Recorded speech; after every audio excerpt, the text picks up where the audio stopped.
고작 변호사 나부랭이 주제에 여기가 어디야 뭐 설쳐대? 여기 판검사 가족만 있는 거 안 보여? 10명이 넘는 사람들 앞에서 뺨을 맞는 소리는 생각보다 컸습니다. 고급 호텔 라운지는 순간 정적에 휩싸였죠. 아니, 정확히는 누군가의 낮은 웃음소리만 남았습니다. 32살 변호사 서윤은 그 자리에서 고개를 들 수 없었습니다. 뺨이 아니라 존엄이 바닥에 떨어진 순간이었으니까요. 때린 사람은 다름 아닌 시어머니였습니다. 주변 사람들은 말리지 않았습니다. 오히려 고개를 끄덕이거나 흥미롭다는 표정으로 지켜볼 뿐이었죠.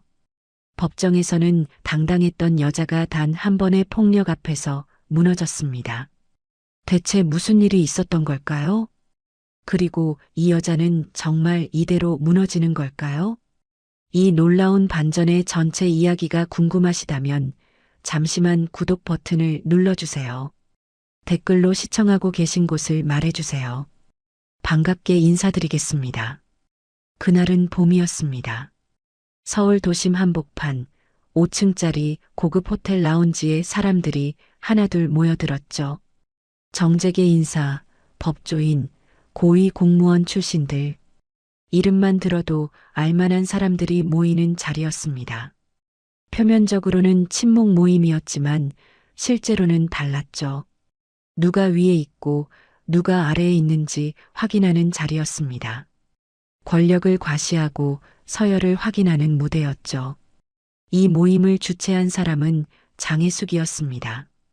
65살 한때 재벌가 며느리로 살다가 지금은 남편의 인맥을 등에 업고 사교계를 주름잡는 여자였죠. 그녀에게 이런 모임은 단순한 만남이 아니었습니다. 자신이 여전히 영향력 있는 사람임을 증명하는 무대였으니까요. 장혜숙은 손님들을 맞으며 능숙하게 분위기를 이끌었습니다. 판사님, 요즘 법원 분위기는 어떠세요? 사장님, 이번 프로젝트 소식 들었어요. 대화는 자연스러웠지만 속내는 달랐죠. 서로의 위치를 가늠하고 줄을 확인하는 시간이었습니다. 그렇게 2시간쯤 흘렀을 때였습니다. 장혜숙이 갑자기 입을 열었죠. 아, 그런데 오늘 우리 며느리도 왔어요. 사람들의 시선이 일제히 한쪽으로 향했습니다. 구석자리에 조용히 앉아있던 서윤이었죠. 32살 단정한 정장 차림에 얼굴엔 화장기가 거의 없었습니다. 손에는 검은색 서류 가방이 들려 있었죠. 변호사시라던데요? 누군가 물었습니다. 장혜숙은 짧게 웃었죠. 네, 뭐 그렇다고 하더라고요. 말투에는 은근한 비하가 섞여 있었습니다. 서윤은 자리에서 일어나 가볍게 인사했습니다. 안녕하세요, 서윤입니다. 목소리는 차분했지만 떨리지 않았죠. 하지만 주변 분위기는 이미 정해져 있었습니다. 변호사요? 요즘은 변호사도 흔하던데. 맞아요. 시험만 붙으면 되니까. 집안이 받쳐줘야 제대로 된 거 아니에요? 대화는 점점 날카로워졌습니다. 서윤은 아무 말도 하지 않았죠. 반박하면 건방지다는 소리를 들을 게 뻔했으니까요. 장혜숙은 그 침묵을 즐기는 듯 했습니다. 우리 며느리 되게 조용하죠? 법정에서는 말 잘한다던데 여기서는 별로네요. 웃음이 터졌습니다. 누군가는 고개를 끄덕이며 동조했죠. 서윤은 입술을 꽉 깨물었습니다. 손에 든 서류 가방 손잡이를 더 세게 쥐었죠. 그때였습니다. 장혜숙이 갑자기 자리에서 일어났습니다. 그리고 서윤 앞으로 걸어왔죠. 분위기가 묘하게 바뀌었습니다. 사람들은 무슨 일이 벌어질지 눈치챘지만 아무도 말리지 않았습니다. 장혜숙은 서윤 바로 앞에 섰습니다. 고작 변호사 나부랭이 주제에 목소리는 차갑고 낮았습니다. 우리 집안 며느리 행세를 해? 말이 끝나기도 전이었습니다. 따각, 뺨을 때리는 소리가 라운지 전체에 울렸죠. 서윤의 고개가 옆으로 꺾였습니다. 손에 들고 있던 서류 가방이 바닥으로 떨어졌죠. 명함 몇 장이 흩어졌습니다. 하얀 바닥 위로 검은 글씨가 보였습니다. 변호사 서윤. 그 명함을 아무도 줍지 않았습니다. 주변 사람들은 그저 지켜볼 뿐이었죠. 누군가는 낮게 웃었습니다. 누군가는 고개를 돌렸습니다. 하지만 아무도 말리지 않았죠. 서윤은 뺨을 감싸 쥔 채 고개를 숙였습니다.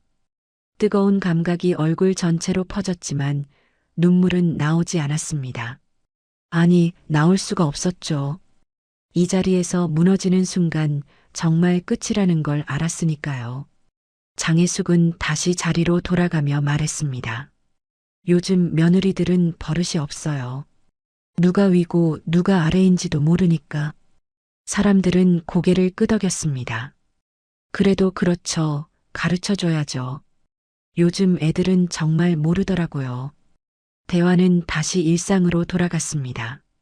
마치 아무 일도 없었던 것처럼요.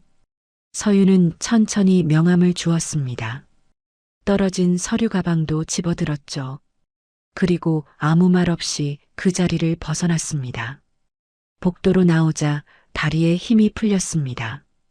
벽에 기댄 채 한참을 서 있었죠. 뺨은 여전히 뜨거웠습니다.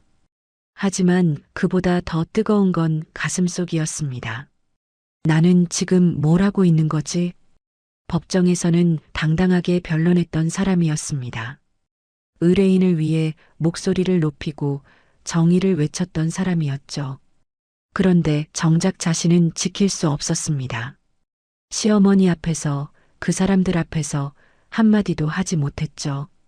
서윤은 화장실로 향했습니다. 거울 속 자신의 얼굴을 보았죠. 오른쪽 뺨에는 선명한 손자국이 남아 있었습니다.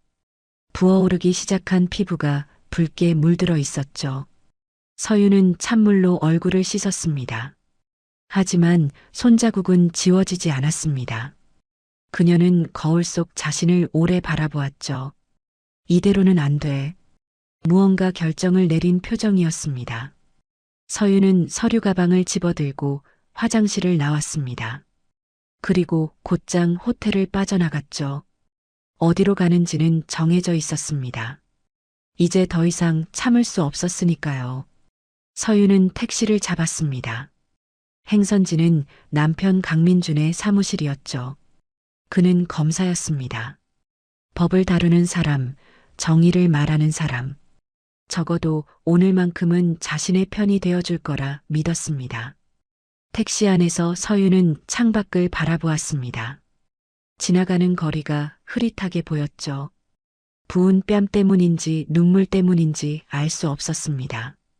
20분쯤 지나 검찰청 앞에 도착했습니다. 서윤은 건물 안으로 들어갔죠. 익숙한 복도였습니다. 결혼 전에는 이곳에서 남편을 자주 만났었죠. 하지만 오늘은 달랐습니다. 복도를 걷는 발걸음이 무겁게 느껴졌습니다. 민준의 사무실 문 앞에 섰습니다. 노크를 하려다 멈췄죠. 뭐라고 말하지? 손을 들었다 내렸다를 반복했습니다. 결국 문을 열었습니다. 민준은 책상 앞에 앉아 서류를 보고 있었죠. 서윤이 들어서자 고개를 들었습니다. 그리고 표정이 굳었습니다. 왜 그래, 얼굴이? 목소리에는 놀람보다 당황이 섞여 있었습니다. 서윤은 입을 열었습니다. 어머니가 때렸어요. 말이 나오는 순간 목이 메었죠. 참고 있던 감정이 터져 나올 것 같았습니다. 하지만 민준의 반응은 예상과 달랐습니다. 그는 한숨을 쉬었죠. 앉아봐. 서윤은 의자에 앉았습니다. 민준은 서류를 덮으며 말했습니다. 어머니한테 전화 왔어. 서윤은 순간 얼어붙었습니다. 뭐라고? 오늘 모임에서 내가 무례하게 굴었다고. 사람들 앞에서 분위기를 망쳤다고. 민준의 목소리는 평온했습니다. 마치 사건 보고를 받는 검사처럼요. 서윤은 믿을 수 없다는 표정으로 남편을 바라봤습니다. 내가 무례하게 굴었다고요? 저 맞았어요. 사람들 앞에서. 목소리가 떨렸습니다. 민주는 눈을 감았습니다. 알아, 그건 어머니가 잘못하신 거야. 짧은 침묵이 흘렀습니다. 그런데 서윤이 물었습니다. 민주는 대답하지 않았죠. 서윤은 다시 물었습니다. 그런데 뭐가 더 있어요? 민준이 입을 열었습니다. 문제 삼으면 안 돼. 단호한 어조였습니다. 서윤은 웃음이 나왔습니다. 웃음인지 헛웃음인지 구분할 수 없는 소리였죠. 문제 삼으면 안 된다고요? 이걸 크게 만들면 집안에 좋을 게 없어. 나한테도. 민주는 책상 위 서리를 가리켰습니다. 지금 중요한 사건 맡고 있어. 다음 달에 인사 발표도 있고. 서윤은 남편을 똑바로 바라봤습니다. 그래서요? 그래서 조용히 넘어가면 안 될까? 민준의 목소리에는 부탁이 아니라 요구가 담겨 있었습니다. 서윤은 천천히 일어섰습니다. 제가 맞았는데 조용히 넘어가라고요? 서윤아, 제 뺨이 부은 게 보이지도 않아요? 민주는 아무 말도 하지 않았습니다. 그저 난처하다는 표정만 지었죠. 서윤은 알았습니다. 이 사람은 자신을 위로할 생각이 없다는 걸, 화를 낼 생각도 없다는 걸, 그저 조용히 정리하고 싶어 한다는 걸. 당신 어머니가 먼저 전화했죠? 서윤이 물었습니다. 민주는 잠시 망설이다 고개를 끄덕였습니다. 그랬어. 그래서 제 말은 믿지 않는 거예요? 믿어, 하지만. 하지만 뭐요? 민주는 입을 다물었습니다. 서윤은 핸드백을 집어들었습니다. 알겠어요. 서윤아, 잠깐만. 민준이 말을 걸었지만 서윤은 돌아보지 않았습니다. 문을 열고 나갔죠. 복도에는 몇몇 직원들이 지나다니고 있었습니다. 서윤의 부은 얼굴을 힐끗 보는 사람도 있었죠. 하지만 아무도 묻지 않았습니다. 서윤은 빠르게 걸었습니다. 건물 밖으로 나오자 차가운 바람이 얼굴을 스쳤습니다. 부은 뺨이 따끔거렸죠. 하지만 지금은 그게 문제가 아니었습니다. 나는 이 사람에게 뭐였을까? 결혼한 지 3년. 그동안 자신이 어떤 존재였는지 이제야 보였습니다. 사랑하는 아내가 아니었습니다. 지켜야 할 가족도 아니었죠. 그저 관리해야 할 대상이었습니다. 문제가 생기면 조용히 처리해야 하는 리스크였던 겁니다. 서윤은 길거리에 멍하니 서 있었습니다. 어디로 가야 할지 알 수 없었죠. 집으로? 그곳에는 시어머니가 있었습니다. 친구에게 뭐라고 설명해야 할까요? 그때 떠오른 곳이 하나 있었습니다. 오랫동안 가지 않았던 곳. 오래전에 등을 돌렸던 곳. 하지만 지금은 그곳밖에 없었습니다. 서윤은 다시 택시를 잡았습니다. 기사에게 주소를 말하며 목소리가 떨렸죠. 서초동으로 가주세요. 택시가 출발했습니다. 창밖 풍경이 빠르게 지나갔지만 서윤은 아무것도 보지 못했습니다. 다만 한 가지만 생각했죠. 이제 어떻게 되는 거지? 남편은 자신을 지켜주지 않았습니다. 시어머니는 공개적으로 모욕했고 자신은 아무것도 할 수 없었습니다. 법을 다루는 변호사였지만 정작 자신의 존엄은 지킬 수 없었죠. 택시는 조용히 달렸습니다. 서윤은 핸드백을 꽉 쥔 채 창밖만 바라보았습니다. 이제 마지막 선택지만 남았습니다. 택시가 멈춘 곳은 한적한 주택가였습니다. 높은 담장과 기와 지붕이 보이는 집. 서윤은 5년 만에 이곳에 왔습니다. 결혼할 때 아버지가 반대했었죠. 그 집안은 안 돼. 딱 잘라 말했던 아버지. 하지만 서윤은 듣지 않았습니다. 사랑한다고, 괜찮다고, 자신이 알아서 하겠다고 우겼죠.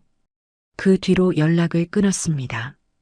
명절에도 가지 않았고 생일 전화도 하지 않았습니다. 스스로 선택한 거리였죠.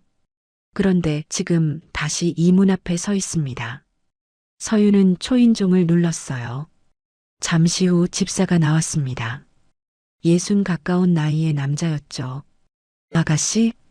집사는 서윤을 알아봤습니다. 그리고 곧 얼굴에 난 상처를 발견했죠. 표정이 굳었습니다. 들어오시죠. 더 이상 묻지 않았습니다. 집안은 예전 그대로였습니다. 정갈한 현관, 나무 향이 나는 복도. 서윤은 이 집에서 자랐습니다. 어머니가 돌아가신 뒤로는 아버지와 단둘이 살았죠. 서재에 계십니다. 집사가 안내했습니다. 서윤은 익숙한 복도를 걸었습니다. 발소리가 나지 않게 조심스럽게 걸었죠. 서재 문 앞에 섰습니다. 노크를 하려다 손이 멈췄습니다. 뭐라고 말하지? 문득 남편 사무실 앞에서도 똑같이 망설였던 게 떠올랐습니다. 하지만 지금은 달랐습니다. 서윤은 문을 두드렸습니다. 들어와. 낮고 침착한 목소리. 문을 열자 책으로 가득 찬 서재가 보였습니다. 창가 쪽 책상에 한 남자가 앉아 있었죠. 68살 서진석. 머리는 반백이었지만 자세는 곧았습니다. 그는 책을 읽고 있었죠. 서윤이 들어서자 고개를 들었습니다. 그리고 멈췄습니다. 딸의 얼굴을 보는 순간 표정이 변했습니다. 하지만 화를 내거나 놀라지 않았습니다. 그저 가만히 지켜봤죠. 서윤은 입을 열려다 참았습니다. 무슨 말부터 해야 할지 몰랐으니까요. 서진석이 먼저 입을 열었습니다. 앉아라. 짧은 한마디였습니다. 서윤은 의자에 앉았습니다. 아버지는 책을 덮고 일어났습니다. 창밖을 한참 내다보더니 돌아섰죠. 물 마실래? 괜찮아요. 마셔. 단호한 어조였습니다. 서진석은 찬장에서 컵을 꺼내 물을 따랐습니다. 서윤 앞에 놓으며 말했죠. 천천히 마셔. 서윤은 컵을 들었습니다. 손이 떨렸지만 애써 감췄습니다. 물을 한 모금 마셨죠. 서진석은 다시 자리에 앉았습니다. 서윤을 마주보며 물었습니다. 누가 그랬나? 목소리는 평온했습니다. 하지만 평온함 뒤에 무언가 단단한 게 느껴졌죠. 서윤은 대답하지 못했습니다. 시댁이냐? 서윤이 고개를 끄덕였습니다. 서진석은 더 이상 묻지 않았죠. 그저 딸을 가만히 지켜봤죠. 한참이 지나서야 입을 열었습니다. 알았다. 그게 전부였습니다. 오늘은 쉬어라. 서윤은 아버지를 올려다봤습니다. 왜 안 물어보냐고, 어떻게 된 거냐고, 화내지 않냐고. 하지만 아무 말도 나오지 않았습니다. 서진석은 자리에서 일어나 서재를 나갔습니다. 복도에서 집사를 불렀죠. 객실 준비해줘. 예, 알겠습니다. 집사가 빠르게 움직였습니다. 서윤은 서재에 혼자 남았습니다. 창밖으로 어둠이 내려앉고 있었죠. 5년 만에 돌아온 이 집은 여전히 조용했습니다. 저녁 식사는 간단했습니다. 서진석과 서윤은 마주 앉아 밥을 먹었죠. 대화는 거의 없었습니다. 서진석은 딸에게 반찬을 더 권했을 뿐이었습니다. 더 먹어라. 네. 밥을 다 먹고 서윤은 자리에서 일어났습니다. 먼저 들어갈게요. 서진석은 고개만 끄덕였습니다. 객실로 돌아온 서윤은 침대에 앉았습니다. 거울을 봤죠. 뺨에 붓기는 여전했습니다. 손으로 만져보니 아직 얼얼했습니다. 서윤은 불을 끄고 누웠습니다. 천장이 어둠 속에 보였죠. 이제 어떻게 되는 걸까? 아버지는 아무것도 묻지 않았습니다. 화내지도 않았고 위로하지도 않았죠. 그저 쉬라고만 했습니다. 하지만 그 한마디가 묘하게 마음을 눌렀습니다. 서윤은 눈을 감았습니다. 긴장이 풀리자 피곤함이 밀려왔죠. 같은 시각 서재에서는 서진석이 여전히 깨어 있었습니다. 책상 앞에 앉아 생각에 잠겼죠. 딸의 얼굴이 계속 떠올랐습니다. 부은 뺨, 흐트러진 머리, 떨리는 손. 5년 전 결혼을 반대했을 때 이미 예상했던 일이었습니다. 하지만 실제로 보니 달랐습니다. 서진석은 책상 서랍을 열었습니다. 오래된 수첩을 꺼내 펼쳤죠. 거기에는 이름 몇 개가 적혀 있었습니다. 그는 한참 수첩을 들여다봤습니다. 그러다 천천히 덮었습니다. 아직은 아니었습니다. 딸이 무엇을 원하는지 먼저 확인해야 했죠. 서진석은 불을 껐습니다. 그리고 창밖을 바라봤습니다. 밤하늘에는 별이 보였습니다. 고요한 밤이었습니다. 하지만 고요함이 오래가지 않을 거라는 걸 그는 알고 있었습니다. 사흘이 지났습니다. 서유는 여전히 친정에 머물고 있었죠. 남편에게서 연락은 없었습니다. 시어머니는 당연히 연락하지 않았고요. 서유는 하루 종일 책을 읽거나 산책을 했습니다. 아버지는 출근했다가 저녁에 돌아왔죠. 두 사람은 여전히 많은 대화를 나누지 않았습니다. 하지만 묘하게 편안했습니다.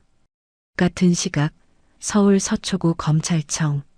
강민주는 책상 앞에서 멍하니 앉아 있었습니다. 오늘 아침 이상한 일이 생겼습니다. 인사과장이 그를 불렀죠. 강 검사, 다음 주 인사 발표 알고 있죠? 예, 알고 있습니다. 민주는 승진이 확실하다고 생각했습니다. 실적도 좋았고 상부 평가도 나쁘지 않았으니까요. 하지만 인사과장의 말은 달랐습니다. 일단 보류됐어요. 네. 위에서 내부 점검한다고 하더라고요. 한 달 정도 걸릴 것 같아요. 민주는 이해할 수 없었습니다. 무슨 점검입니까? 저도 자세히는. 어쨌든 기다려보세요. 인사과장은 더 이상 설명하지 않았습니다. 민주는 사무실로 돌아왔습니다. 뭔가 이상했습니다. 내부 점검이라니. 갑자기 왜? 점심시간 민주는 평소 친하게 지내던 선배 검사에게 전화했습니다. 형님, 저 강민준입니다. 전화 너머로 잠시 침묵이 흘렀습니다. 아, 민준이. 지금 좀 바쁜데.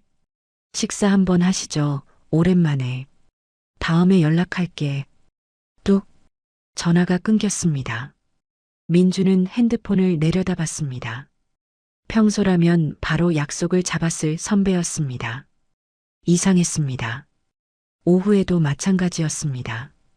평소 자주 만나던 판사에게 메시지를 보냈죠. 답장이 없었습니다. 다른 동기에게도 전화했습니다. 야, 요즘 어떻게 지내? 그냥 뭐 바빠. 주말에 한잔할까? 미안, 약속 있어서. 통화는 금방 끝났습니다. 민주는 점점 불안해졌습니다. 왜 다들 이러지? 저녁 무렵 복도에서 부장검사와 마주쳤습니다. 부장님, 안녕하십니까?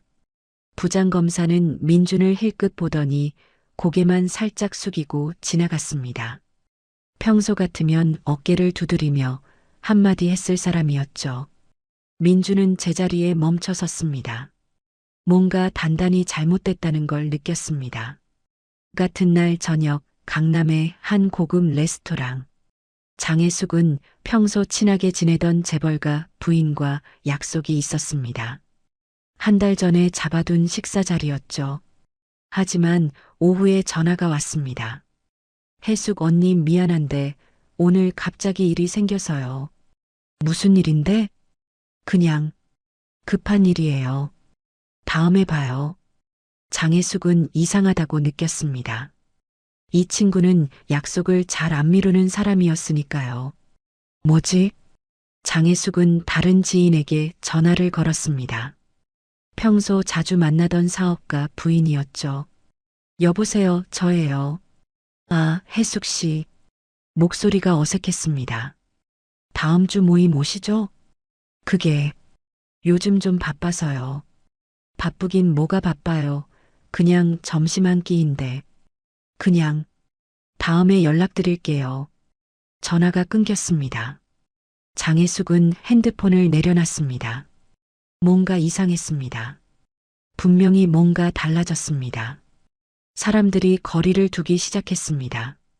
이틀 뒤 장혜숙은 확실히 느꼈습니다. 그동안 정기적으로 진행되던 사업 미팅이 취소됐습니다. 죄송합니다. 내부 사정으로 일정을 재조정하게 됐습니다. 언제쯤 다시 잡을 수 있나요? 아직은 확정되지 않았습니다. 계약서 검토도 미뤄졌습니다. 변호사 측에서 추가 검토가 필요하다고 하네요.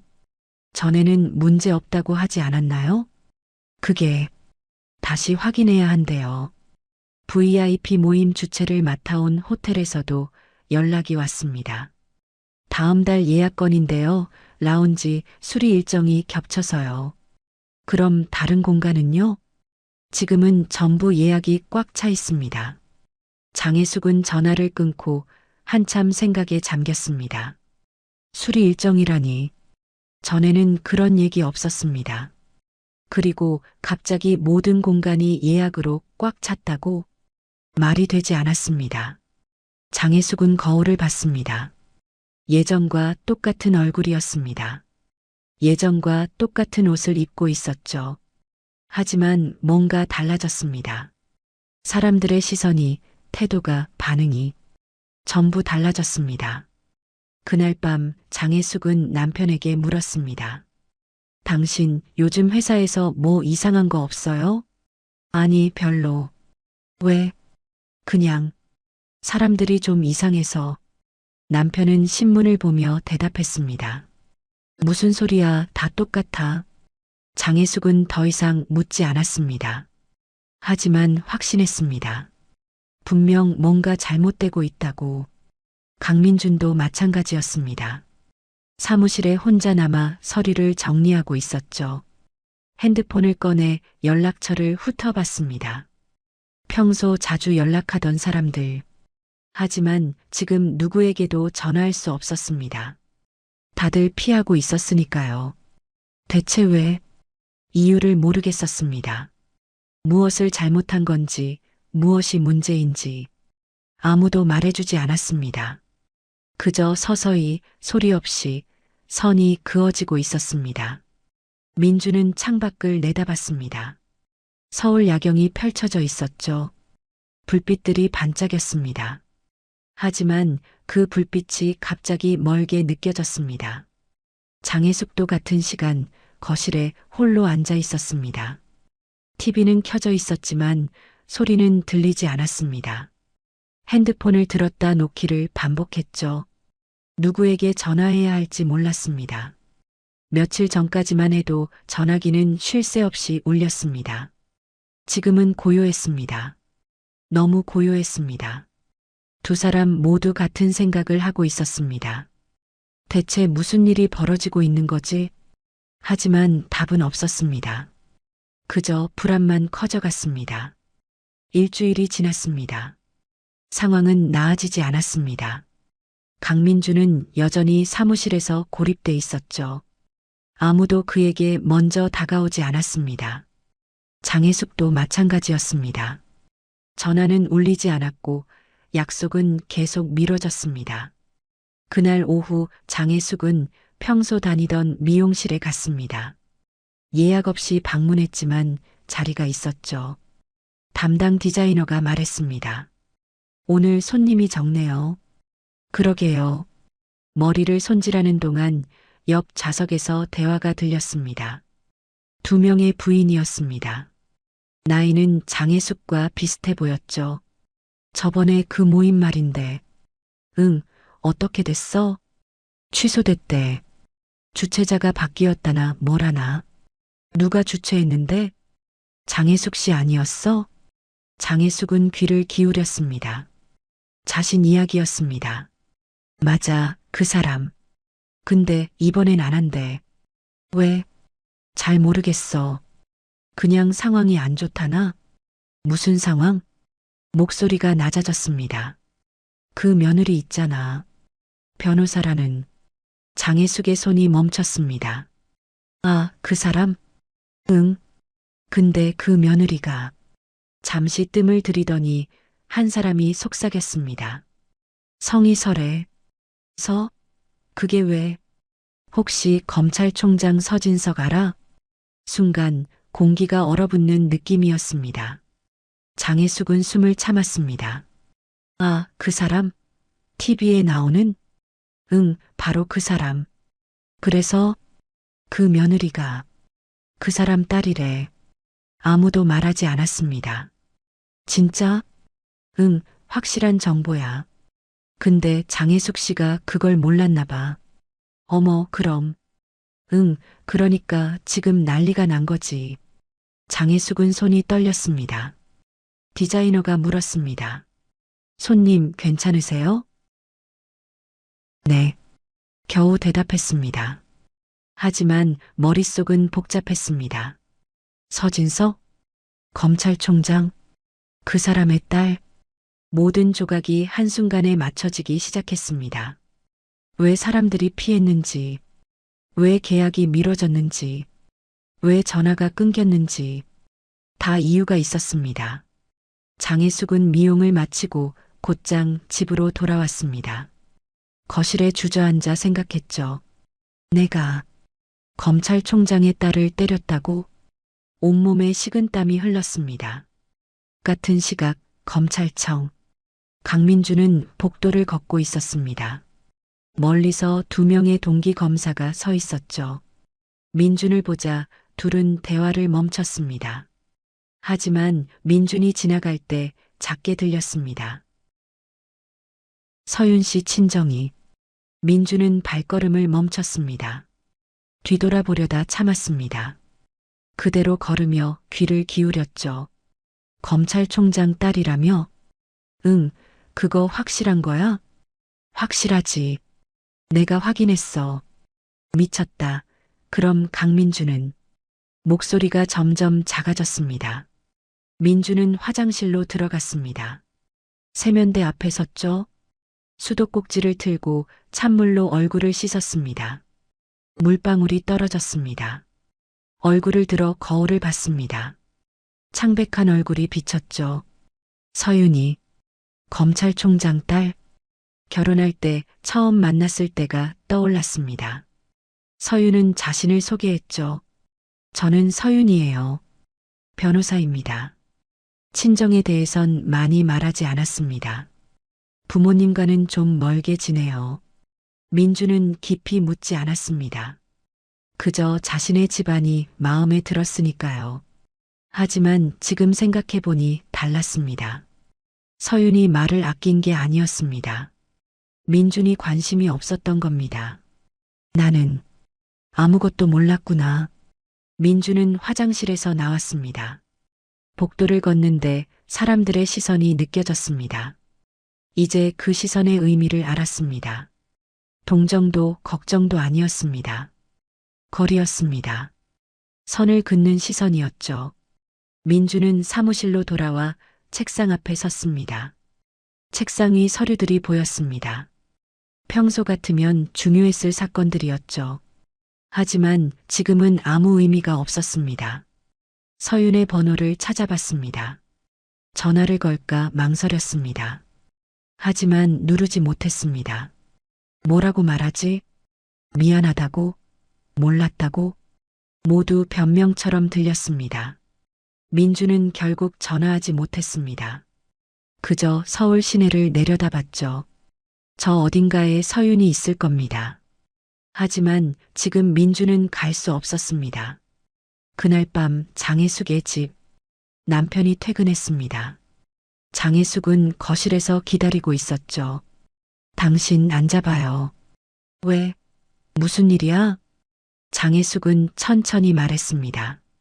서윤이, 아버지가 누군지 알아요? 아버지? 그게 갑자기 왜? 검찰총장 서진석이래요. 남편의 표정이 굳었습니다. 뭐? 서윤이 친정아버지가 검찰총장이라고요. 남편은 소파에 주저앉았습니다. 말이 나오지 않았죠. 확실해? 확실해요. 여기저기서 다 그 얘기더라고요. 남편은 이마를 짚었습니다. 이런. 장혜숙도 숨을 삼켰습니다. 내가 그 사람 딸을 때렸다. 생각만 해도 식은땀이 났습니다. 지금 어떻게 해야 하지? 남편이 물었습니다. 장혜숙은 입만 번긋했을 뿐 말이 나오지 않았습니다. 어떻게 해야 할지 몰랐습니다. 사과해야 할까? 찾아가야 할까? 하지만 용기가 나지 않았습니다. 두 사람은 밤새 잠을 이루지 못했습니다. 같은 밤 서윤은 친정집 마루에 앉아 있었습니다. 마당을 바라보며 생각에 잠겼죠. 시댁에서 일주일째 연락이 없었습니다. 남편도 시어머니도 서윤은 알고 있었습니다. 아버지가 뭔가 했을 거라는 걸 직접 말하진 않았지만 느껴졌습니다. 아버지는 여전히 많은 말을 하지 않았습니다. 하지만 매일 저녁 함께 밥을 먹었죠. 그것만으로도 충분했습니다. 서진석이 마루로 나왔습니다. 서윤 옆에 앉았죠. 잠은 잘 자고 있나? 네. 밥은? 잘 먹고 있어요. 서진석은 하늘을 올려다봤습니다. 별이 보였습니다. 오래 있어도 돼. 짧은 한마디였습니다. 서윤은 아버지를 봤습니다. 감사합니다. 서진석은 고개를 가볍게 움직였을 뿐이었습니다. 그저 별을 보고 있을 뿐이었죠. 하지만 그 침묵이 따뜻했습니다. 서윤은 알았습니다. 이제 모든 게 달라질 거라는 걸. 하지만 두렵지 않았습니다. 이번에는 혼자가 아니니까요. 이틀이 더 지났습니다. 장혜숙과 강민주는 결정을 내렸습니다. 더 이상 미룰 수 없었죠. 오전 10시 서초동 주택가에 검은색 승용차 한 대가 멈춰 섰습니다.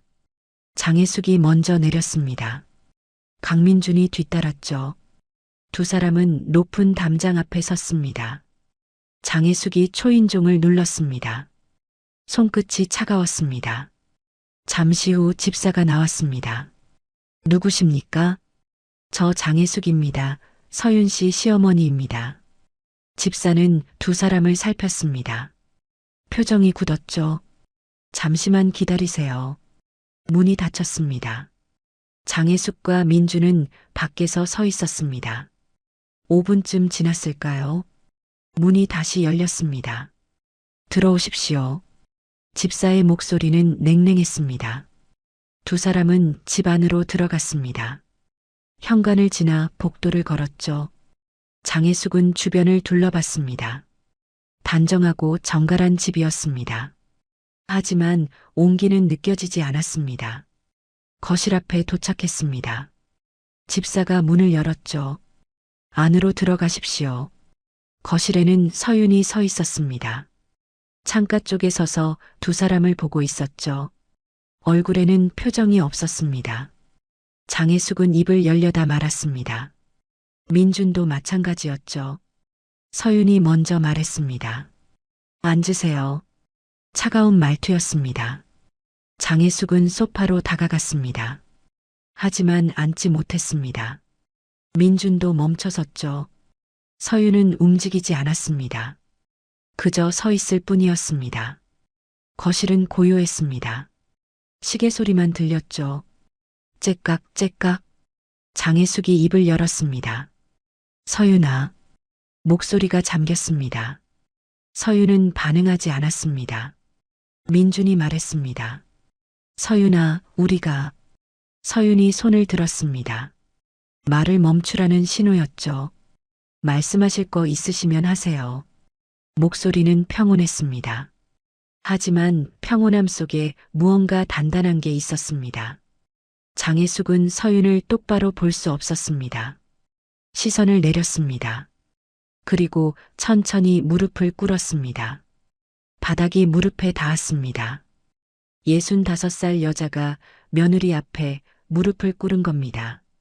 민주는 어머니를 봤습니다. 그리고 자신도 무릎을 꿇었습니다. 두 사람은 나란히 바닥에 무릎을 대고 있었습니다. 서윤은 그 모습을 내려다봤습니다. 아무 말도 하지 않았죠. 장혜숙이 입을 열었습니다. 그날은 목소리가 떨렸습니다. 내가 잘못했다. 짧은 말이었습니다. 하지만 그 말을 하는데 오래 걸렸습니다. 서윤은 여전히 움직이지 않았습니다. 민준이 말했습니다. 미안해, 서윤아. 내가 널 제대로 지켜주지 못했어. 서윤은 두 사람을 내려다봤습니다. 오랫동안 아무 말도 하지 않았죠. 시계 소리만 계속 들렸습니다. 째깍째깍. 장혜숙의 무릎이 저리기 시작했습니다. 민준도 마찬가지였죠. 하지만 두 사람은 일어나지 못했습니다. 서윤이 허락하지 않는 한 일어날 수 없었습니다. 그때 복도에서 발소리가 들렸습니다. 서진석이었습니다. 거실 문 앞을 지나갔지만 들어오지 않았습니다. 그저 지나갔을 뿐이었죠. 하지만 그 존재만으로 공기가 무거워졌습니다. 장혜숙은 등에 식은땀이 흘렀습니다. 민주는 고개를 더 숙였습니다. 서윤이 마침내 입을 열었습니다. 일어나세요. 장혜숙과 민주는 천천히 일어났습니다. 무릎이 뻣뻣했습니다. 서윤은 창가로 돌아섰습니다. 밖을 바라보며 말했죠. 제가 맞았던 날 기억하세요? 장혜숙은 입술이 말랐습니다. 기억합니다. 사람들 앞에서요. 예. 그날 저는 변호사였습니다. 그냥 변호사였어요. 서윤의 목소리는 여전히 평온했습니다. 직업이 뭐든, 집안이 어디든, 사람은 사람이에요. 민준이 고개를 들었습니다. 서윤을 봤죠. 서윤은 돌아서서 두 사람을 똑바로 봤습니다. 제가 검찰총장 딸이어서 사과하러 오신 건가요? 장혜숙은 말문이 막혔습니다. 아니면 제가 그냥 사람이어서 오신 건가요? 날카로운 질문이었습니다. 장혜숙은 대답할 수 없었습니다. 왜냐하면 진실을 알았으니까요. 만약 서윤이 그냥 변호사였다면, 만약 친정이 평범했다면, 자신은 여기 오지 않았을 겁니다. 사과하지도 않았을 겁니다. 그 진실이 부끄러웠겠죠. 서윤은 두 사람에게서 시선을 거뒀습니다. 오늘은 이만 가보세요. 더 할 말씀 있으세요? 장혜숙은 입을 다물었습니다. 민준도 아무 말하지 못했죠. 두 사람은 거실을 나왔습니다. 현관으로 향했습니다. 집사가 문을 열어줬죠. 장혜숙과 민준은 밖으로 나왔습니다. 두 사람은 차에 올라탔습니다. 아무도 말하지 않았어요. 차가 출발했습니다. 장혜숙은 뒤를 돌아봤죠. 높은 담장이 점점 멀어졌습니다. 자신이 얼마나 작은 사람이었는지 깨달았죠. 민준도 창밖을 응시했습니다. 아내를 지키지 못한 남편. 검사라는 직함이 무색했습니다. 차는 서초동을 빠져나갔어요. 그날 오후 서윤은 마루에 앉아 있었습니다. 아버지가 옆에 왔습니다. 다녀갔나? 네. 뭐라고 하던가? 사과했어요. 서진석은 고개를 살짝 기울였습니다. 받아줬나? 서윤은 웃지 않았습니다. 아직은 아니에요. 그래. 서진석은 더 이상 묻지 않았습니다. 딸의 선택을 존중했죠. 서윤은 하늘을 올려다봤어요. 구름이 천천히 흘러가고 있었습니다. 변화는 시작됐습니다. 하지만 끝은 아니었죠. 사흘 후 다시 전화가 왔습니다. 장혜숙이었습니다. 서윤아, 다시 한번 볼 수 있을까? 목소리는 조심스러웠습니다. 서윤은 잠시 생각했습니다. 이번 주 토요일 오후 3시에 오세요. 고마워. 전화가 끊겼습니다. 토요일이 왔습니다. 오후 3시 정각. 장혜숙과 민준이 다시 찾아왔습니다.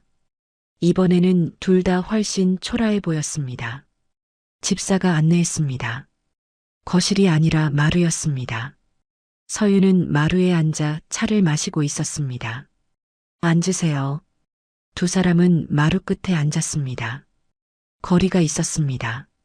서윤이 차를 따라 내밀었습니다. 드세요.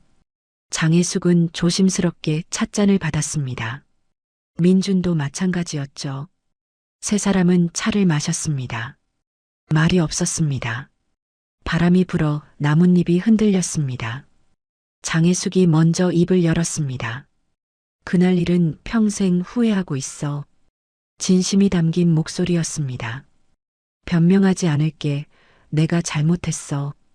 민준도 말했습니다. 나도 마찬가지야. 남편으로서 실격이었어. 서윤은 찻잔을 내려놨습니다. 두 사람을 번갈아 봤죠.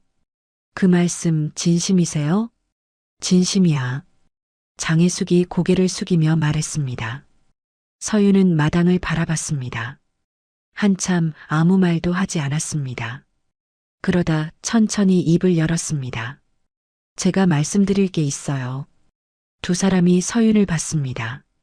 서윤은 자신의 배에 손을 얹었습니다. 아이를 가졌습니다. 순간 정적이 흘렀습니다. 장혜숙의 눈이 커졌습니다. 민준은 숨을 멈췄습니다. 서윤아. 민준이 말을 꺼냈지만 서윤이 손을 들었습니다. 끝까지 들어주세요. 서윤은 두 사람을 똑바로 봤습니다. 저는 아이 때문에 용서하는 게 아닙니다. 단호한 말투였습니다. 장혜숙은 입술을 꽉 다물었습니다. 제가 용서할 수 있는지는 앞으로 보면서 결정하겠습니다. 서윤의 목소리는 흔들리지 않았습니다. 아이 앞에서 부끄럽지 않은 어른이 될 수 있는지 그걸 보겠습니다. 민준이 물었습니다. 그럼 우리한테 기회를 주는 거야? 한 번입니다. 서윤은 손가락 하나를 들어 보였습니다. 한 번의 기회만 드리겠습니다. 다음은 없습니다. 장혜숙은 눈물이 고였습니다. 정말 고마워. 고마워할 일이 아닙니다. 서윤의 목소리는 여전히 차가웠습니다. 이건 어머님과 남편을 위한 게 아니에요. 태어날 아이를 위한 겁니다. 민주는 고개를 숙였습니다. 부끄러웠어요. 서윤은 계속 말했습니다. 아이는 할머니와 아버지를 볼 권리가 있어요. 그 권리를 제가 빼앗을 순 없습니다. 하지만 서윤의 눈빛이 날카로워졌습니다. 만약 다시 한 번이라도 저나 아이를 함부로 대한다면 그날로 끝입니다. 장혜숙이 고개를 끄덕였습니다. 다시는 그런 일 없을 겁니다. 약속하시는 거죠? 약속합니다. 민준도 말했습니다. 나도 약속해. 다시는 너를 지키지 못하는 일 없을 거야. 서윤은 두 사람을 지켜봤습니다. 진심인지 아닌지 알 수 있었습니다. 적어도 지금 이 순간만큼은 진심이었습니다. 알겠습니다. 서윤이 일어났습니다. 오늘은 이만 가보세요. 다음에 연락드리겠습니다. 장혜숙과 민준도 일어났습니다. 집을 나서며 장혜숙이 돌아봤습니다. 서윤은 마루에 서서 배를 쓰다듬고 있었습니다. 그 모습이 장혜숙의 가슴을 찔렀습니다. 내가 저 아이를 때렸구나. 내 손주를 품은 며느리를. 차에 오른 장혜숙은 창밖을 응시했습니다. 민준이 말했습니다. 어머니, 이번엔 정말 달라져야 합니다. 알아. 장혜숙의 목소리는 잠겨 있었습니다. 나도 알아. 차가 출발했습니다. 서윤은 마루에 앉아 하늘을 올려다봤습니다. 뱃속에 생명이 자라고 있었죠. 아직 작았지만 분명히 존재했습니다. 서진석이 마루로 나왔습니다. 딸 옆에 앉았죠. 결정했나? 네. 후회하지 않겠나? 서윤은 아버지를 봤습니다. 모르겠어요. 하지만 해봐야 할 것 같아요. 서진석은 딸의 배를 가만히 바라봤습니다. 할아버지가 되는구나. 서윤은 웃었습니다. 오랜만에 웃는 얼굴이었습니다. 아버지, 아이 이름 지어주실 거죠? 당연하지. 서진석도 드물게 미소를 지었습니다. 남자애든 여자애든 상관없다. 저도요. 두 사람은 하늘을 올려다봤습니다. 해가 기울고 있었죠. 노을이 아름다웠습니다. 서윤은 배를 쓰다듬었습니다. 너를 위해서라도 잘 해결해야지. 마음속으로 다짐했어요. 아이는 평화로운 세상에서 태어나야 했습니다. 증오가 아닌 사랑 속에서 자라야 했어요. 그러기 위해선 서윤이 먼저 용서를 배워야 했습니다. 쉽지 않을 거예요. 하지만 불가능하지도 않았죠. 서윤은 깊게 숨을 들이마셨습니다. 새로운 시작이었어요. 석 달이 흘렀습니다. 세상은 달라지기 시작했어요. 장혜숙은 예전처럼 화려한 모임을 주최하지 않았습니다. 사람들을 불러 모아 과시하던 습관을 버렸죠. 대신 집에서 책을 읽거나 정원을 가꿨습니다. 처음엔 어색했어요. 하지만 점점 익숙해졌습니다. 어느 날 서윤이 집으로 돌아왔을 때였습니다. 장혜숙은 직접 차를 끓여내왔죠. 몸은 괜찮니? 네, 괜찮아요. 병원은 잘 다니고? 네. 대화는 여전히 어색했습니다. 하지만 예전처럼 날카롭지는 않았습니다. 장혜숙은 서윤에게 뭔가를 건넸습니다. 작은 상자였습니다. 이게 뭐예요? 태교용 음악이야. 좋다고 해서 준비했어. 서윤은 상자를 받았습니다. 장혜숙의 얼굴에는 진심이 보였습니다. 감사합니다. 아니야. 당연한 거지.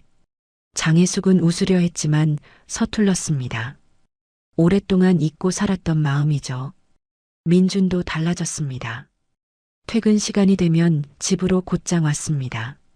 서윤에게 먼저 연락했죠. 오늘 저녁 뭐 먹고 싶어? 아무거나 괜찮아. 아니야, 내가 먹고 싶은 걸 말해줘. 민주는 예전처럼 자기 일만 생각하지 않았습니다. 검사라는 직함보다 남편이라는 역할을 먼저 떠올려요. 어느 주말 민주는 서윤과 함께 산책을 나갔습니다. 공원을 걷는데 서윤이 배를 쓰다듬었습니다. 요즘 자주 움직여. 그래. 민주는 서윤의 배에 손을 얹었습니다. 아이가 발로 찼어요. 지금 찼어. 민준의 얼굴이 환해졌습니다. 서윤도 웃었습니다. 이제 좀 실감 나죠? 응, 정말. 민주는 말을 잇지 못했습니다. 감정이 복받쳐 올랐습니다. 내가 아버지가 되는구나. 그 책임감이 무겁게 느껴졌습니다. 하지만 동시에 설렜습니다. 5달째 되던 날, 서윤은 결정을 내렸습니다. 독립하기로 한 겁니다. 민준에게 말했습니다. 내 사무실을 열려고 해. 사무실? 응, 변호사 사무실. 민준은 잠시 생각했습니다. 혼자서? 처음엔 그럴 것 같아. 힘들지 않을까? 서윤은 고개를 저었습니다. 괜찮아. 하고 싶은 일이야. 민준은 서윤을 봤습니다. 눈빛이 달랐습니다. 예전처럼 눌려있지 않았습니다. 알았어. 내가 도울 수 있는 게 있으면 말해. 고마워. 2달 뒤, 서울 마포구 작은 건물 2층, 서윤의 사무실이 문을 열었습니다. 간판이 걸렸습니다. 법률사무소 서윤. 그 아래 작은 글씨로 적혀 있었습니다. 사람 위에 직업은 없습니다. 개업식은 소박했습니다. 아버지 서진석이 왔습니다. 민준과 장혜숙도 함께였죠. 서진석은 사무실을 둘러봤습니다. 마음에 드나? 네, 아버지. 서윤은 웃었습니다. 서진석은 딸의 어깨를 가볍게 두드렸습니다. 잘하게 될 거다. 노력할게요. 서진석은 창밖을 내다봤습니다. 이제 자신의 역할은 끝났죠. 딸은 스스로 걷고 있었습니다. 개업 일주일 후, 첫 의뢰인이 찾아왔습니다. 50대 중반의 여성이었습니다. 변호사님, 저 좀 도와주실 수 있을까요? 떨리는 목소리였습니다. 서윤은 의자를 권했습니다. 앉으세요. 천천히 말씀해 주세요. 여성은 울먹이며 말했습니다. 직장에서 부당한 대우를 받았다고 했습니다. 권력 앞에서 목소리를 낼 수 없었다고 했죠. 서윤은 끝까지 들었습니다. 제가 도와드리겠습니다. 정말요? 네. 걱정하지 마세요. 여성의 눈에서 눈물이 흘렀습니다. 감사합니다, 변호사님. 서유는 여성을 보며 생각했습니다. 저 사람이 예전의 나구나. 권력 앞에 무릎 꿇었던 자신, 목소리를 잃었던 자신. 이제는 달랐습니다. 서유는 그 사람들을 위해 싸울 수 있었습니다. 그날 저녁 서유는 사무실에 혼자 남았어요. 창밖으로 석양이 보였습니다. 뱃속 아이가 움직였죠. 서유는 배를 쓰다듬으며 말했습니다. 너는 행복한 세상에서 자랄 거야. 할머니도 아빠도 너를 사랑할 거고, 나도 너를 지켜줄게. 아이는 대답하듯 다시 발로 찼습니다.